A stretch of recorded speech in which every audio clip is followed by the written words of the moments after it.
आई, लागलं मला. कोणी ठेवला हा टीपॉयमध्ये. प्रियांका आपला पाय चोळत ओरडली. ते ऐकून वॉशरूममधून बाहेर आलेला सचिन तिच्याकडे बघत हसत म्हणाला, माय डिअर वाईफ, तू विसरली आहेस का, ही रूम आपली आहे म्हटल्यावर इथे हा टीपॉय तू किंवा मीच ठेवला असेल. आणि जर तू ठेवलाच नाहीये तर ऑफकोर्स मीच ठेवलंय. तर मला डायरेक्ट म्हण की मी का ठेवला.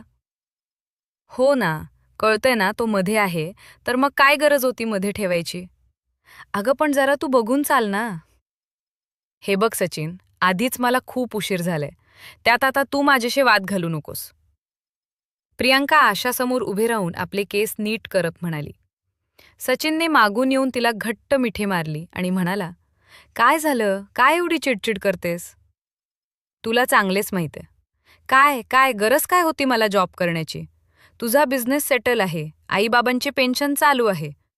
नाही, पण पैशाची हाव सुटणार नाही. प्रियांका आपला राग व्यक्त करत म्हणाली, काही काय बोलतेस ग. तुला ऑफिसला निघायला उशीर झाला म्हणून मनाला येईल ते बोलशील का. कोणाला आहे पैशाची हाव. गरज काय आहे. पूर्ण कथा ऐका खाली दिलेल्या लिंकवर.